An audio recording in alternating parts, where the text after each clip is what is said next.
dari hadis qala hadatsana Mahmud bin Ghailan qala hadatsana Waqi' qala hadatsana Mis'ar an Abi Sakhra Jami' bin Shaddad an al-Mughirah bin Abdullah an al-Mughirah bin Syu'bah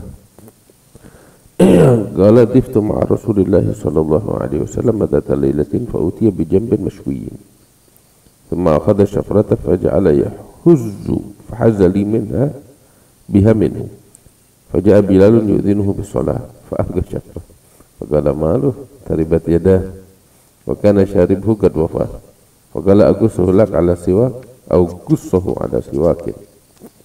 Nah, kemarin kita bahas hadis bahwasanya Ummu Salamah istri Rasul sallallahu alaihi wasallam ya menghadirkan untuk Rasulullah sallallahu alaihi wasallam iga ya, daging iga. Bagian kambing yaitu berupa iga yang dibakar. Hadis ini juga hadis yang berikutnya juga menyebutkan bahwasanya Nabi makan kambing bakar makannya di dalam masjid. Akan nama Rasulullah sallallahu alaihi wasallam syiwaan fil masjid.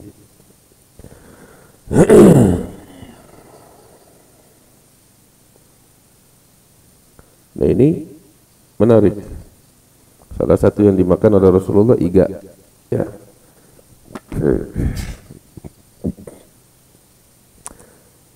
Terus juga diolahnya dengan cara dibakar.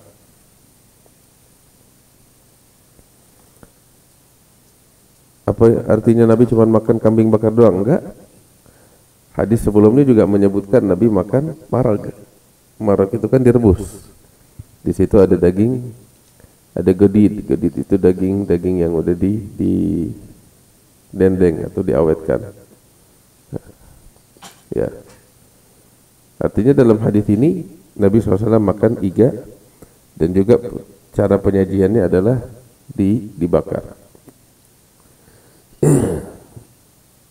Kemudian juga dari hadis yang sebelumnya ini menarik bahwasanya Nabi setelah makan daging beliau bangun kepada sholat dan tanpa wudhu lagi. Sebab pernah diriwayatkan bahwasanya orang yang makan daging yang terkena yang dimasak dengan api ya dianjurkan untuk wudhu lagi. Tapi dalam hadis ini Nabi langsung sholat tanpa berwudhu. Nah, langsung sholat tanpa berwudhu. Artinya apa? Kontradiksi antara dua hadis? Enggak, tidak kontradiksi.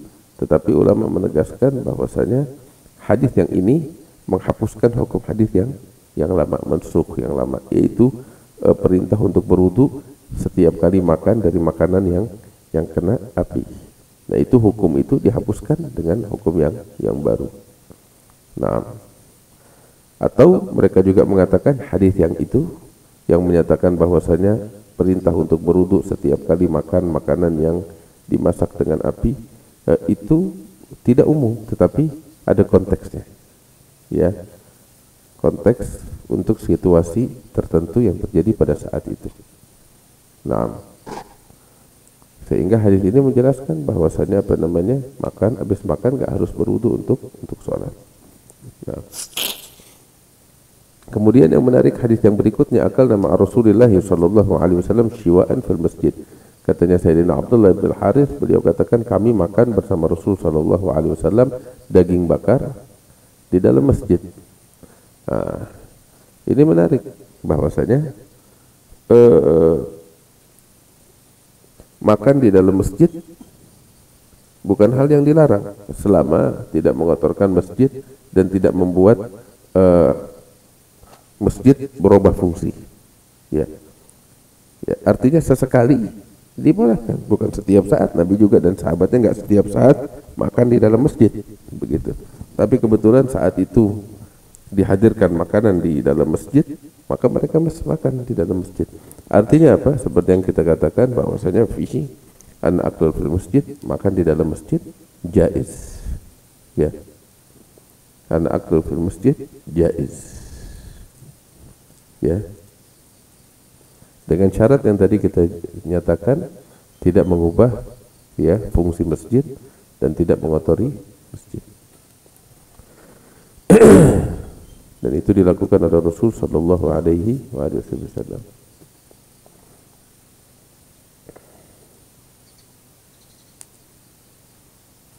Kemudian yang berikutnya adalah hadis yang diriwayatkan oleh Mahmud bin Ghailan ini dan seterusnya dengan sanadnya, itu dari Al-Mughirah bin Syu'bah. Beliau katakan, "Diftu ma'a Rasulillah sallallahu alaihi wasallam dzata lailatin." Kalimat diftu, yakni aku menjadi tetamu bersama Rasulullah sallallahu alaihi wasallam pada suatu malam di rumah seseorang. Itu maksudnya. Dia berdua tamunya, Mughirah bin Syu'bah dan Rasulullah, di rumah salah seorang sahabat.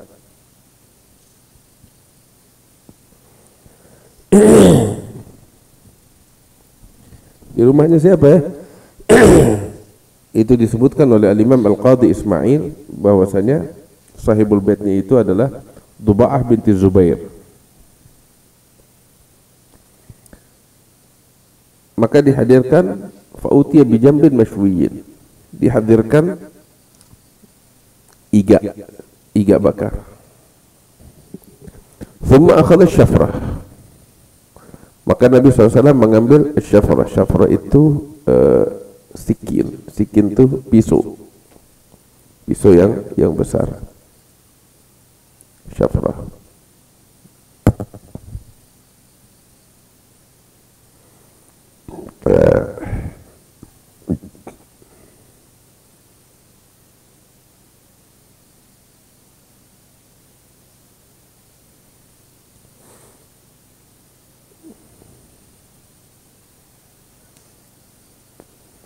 Ya. Beliau mengambil pisau dan beliau memotong sebagian dan diberikan kepada Mughirah bin Syu'bah. Faja'ala yahuz, maka Nabi SAW memotongnya. Fahazali artinya dipotong, diiris-iris sama Nabi. Fahazali biha minhu, maka Nabi memotong dengan pisau itu sebagian daripada iga untukku, katanya Mughirah. Nah, tengah-tengah beliau lakukan itu, Bilalun yu'adzinu bis-shalah. Tahu-tahu Bilal datang, mengumandangkan atau memberitahukan kepada Nabi SAW bahwasanya waktunya sholat. Maka Nabi meletakkan itu pisau dan mengatakan, "Malu, kenapa ini orang taribat yadah?" Maksudnya, kenapa ini orang lagi tengah-tengah makan disuruh sholat? Malu.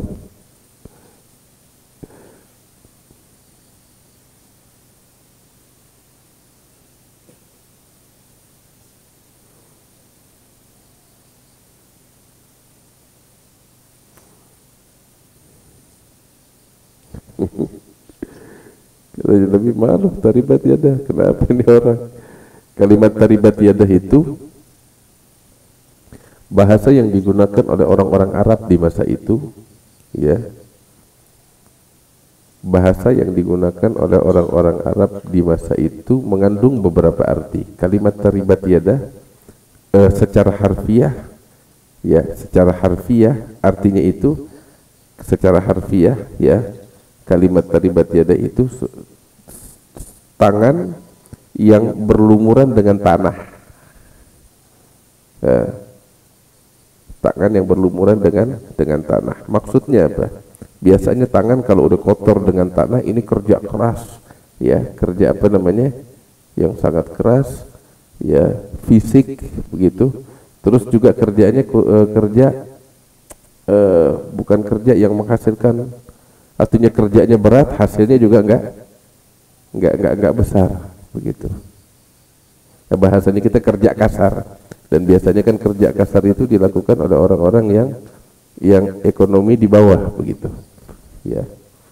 Nah, maksudnya apa? Biasanya kalimat ini digunakan oleh orang Arab di masa itu, ya. Kalau lagi apa bahasa yang tepatnya? Bukan sebel, maksudnya nggak setuju dengan sesuatu, dia bilang terlibat jadar. Ya, bukan nyumpahin supaya jadi miskin, enggak. Lo kenapa sih gitu. Ini bahasa yang biasa digunakan oleh orang-orang Arab di masa itu.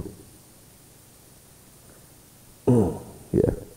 Bukan artinya Nabi nyumpahin Bilal jadi orang miskin, enggak. Ini karena kalimat yang biasa digunakan aja oleh orang bangsa Arab untuk dalam tanda petik suatu kekecewaan gitu. Tapi bukan artinya kecewa dia marah, enggak. Maksudnya Bilal datang bukan di waktu yang tepat. Begitu orang lagi makan diserukan salat gitu. Baik.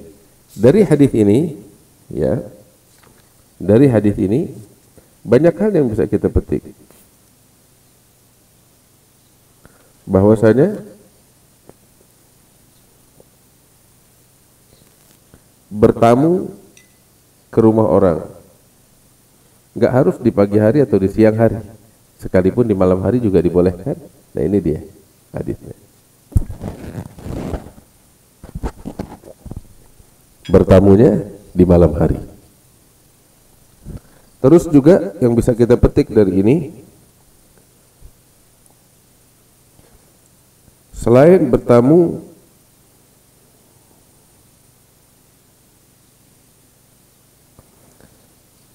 di malam hari,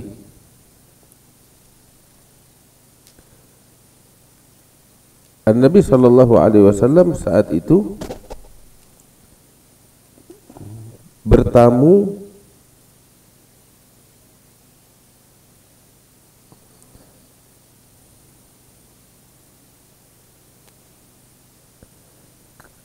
di malam hari ke rumah seorang perempuan. Ini kan rumahnya Duba'ah binti Zubair. Ya. Nah, kita bertamu ke rumah perempuan nggak ada masalah, dengan catatan aman dari fitnah. Ya. Terus tidak ada khulwah, tidak sendiri. Nabi berdua di sini. Ya. Dan yang paling penting adalah aman dari fitnah. Ya. Kok begitu? Betul. Tahu gak Duba'ah binti Zubair ini siapa? Duba'ah binti Zubair ini masih sepupu Rasulullah Shallallahu Alaihi Wasallam. Jadi bukan orang lain. Bukan orang lain. Duba'ah binti Zubair bin Abdul Muttalib, sepupunya Nabi. Duba'ah binti Zubair bin Abdul Muttalib, sepupu Rasul Shallallahu Alaihi Wasallam.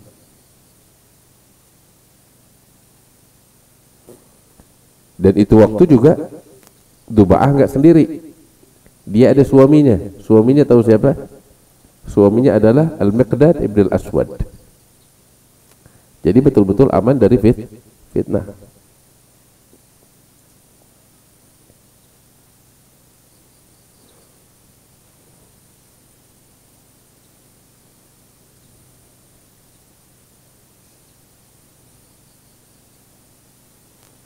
Jelas.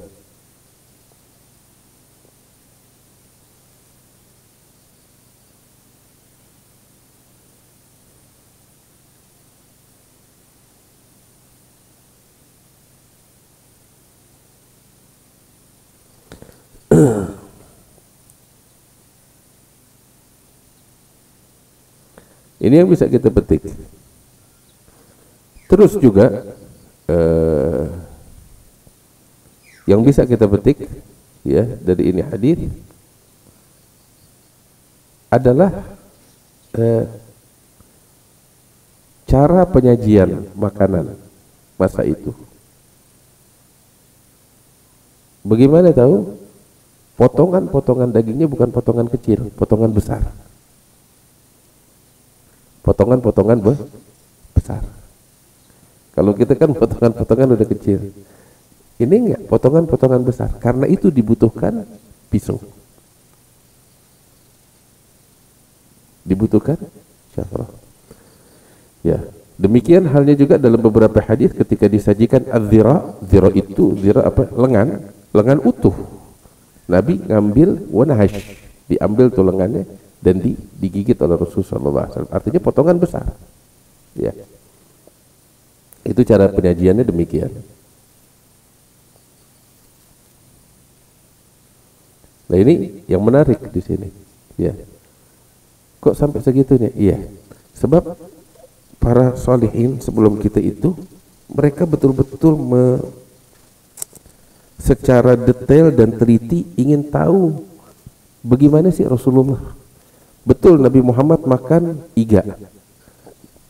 Tapi yang mereka perhatikan bukan cuma makannya, makan iganya, tetapi cara makannya bagaimana untuk mereka ikuti dan teladani. Macam kayak Sayyidina Syekh Adi bin Abi Bakar Sakran, kalau saya tidak salah beliau. Ya. Beliau bilang betul. Diriwayatkan bahwa Nabi makan melon. Ya. Saya nggak makan. Kenapa nggak makan melon? Bukankah Nabi makan melon? Betul Nabi makan melon. Cuman saya nggak tahu dengan bagaimana cara Nabi makan melon. Bagaimana cara makannya itu? Karena saya nggak tahu cara makannya Nabi kepada melon, saya nggak tahu, ya saya nggak makan melon. Gitu. Nah, ini caranya juga. Jadi kita tahu, kita kalau menyajikan makanan bakal orang gitu, daging, ya ini disajikan potongan besar, utuh. Potongan utuh.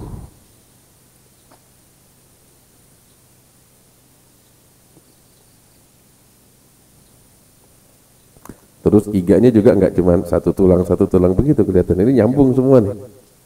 Ya, sajikannya utuh, makanya dipotong sama Nabi dan dikasih sebagian kepada Mughirah bin Syu'bah.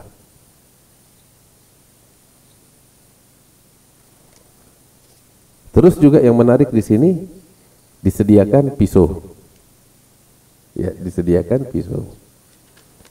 Ini pelajaran bakal kita. Ini teman-teman kalau bikin acara maulid suka menyajikan kan bakal tetamunya itu buah-buahan. Ya. Cuman ada satu yang kurang, nggak disediain pisau. Sehingga tuh buah-buahan jadi pajangan. Contoh apa? Kita suka lihat tuh kalau lagi acara maulid disediakan mangga. Bagaimana coba makan mangga pisaunya nggak ada? Benar nggak omongan ada? Itu selalu kalau teman-teman sediain mangga, sediain buah naga, pisaunya nggak ada, bagaimana mau makan itu? Iya kan? Kalau kuku dikupas pakai kuku, iya. Kalau kelengkeng dikupas pakai kuku bisa. Ini mangga bagaimana? Hah? Nah, itu ada kita yang perlu kita ingatkan. Demikian juga daging nih. Nggak ada salahnya kita sediakan di setiap nampan kita kalau potongan gede pisau. Dulu kita tuh di Hadramaut, ya begini. Di Hadramaut juga gitu.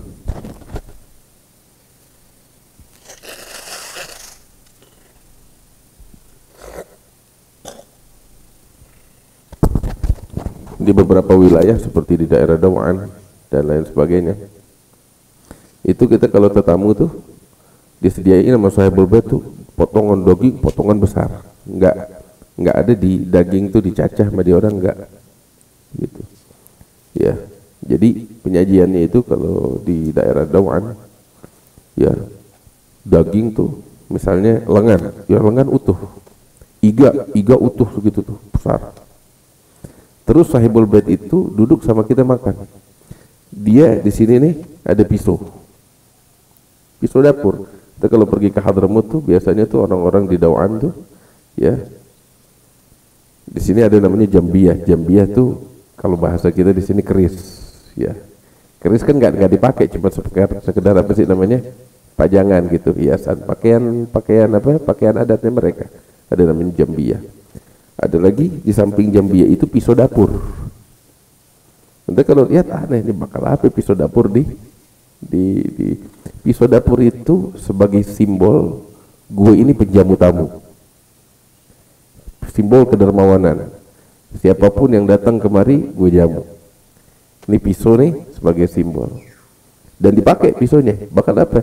Kalau ada tamu baik yang dia kenal nggak dia kenal, sedia makan, dia sembelih kambing, ya dia sediakan. Nah itu ketika disajikan daging tuh potongan-potongan besar, dia duduk sama tamu. Itu diirisnya tuh kambing di depan sih tamu, macam kayak begini nih. Diiris dagingnya kecil-kecil, ya di depan sih tamu, dia yang iris seperti itu. Ada ternyata ada dalilnya. Ya. Nah.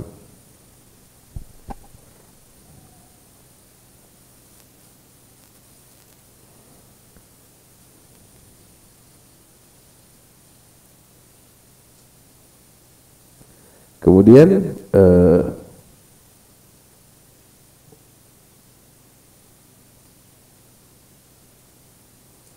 di sini juga dipetik suatu hadis atau suatu hal bahwasanya ketika kita lagi makan, datang waktu sholat, tuntasin makanan.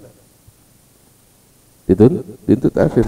Bukan kadang kan ayo sholat, orang lagi makan lu suruh sholat. Gitu enggak, tapi tuntasin makanan. Sebab kalau kita belum selesai terus kita bangun untuk sholat kita enggak khusyuk. Dan jadi buru-buru untuk balik kepada makanan.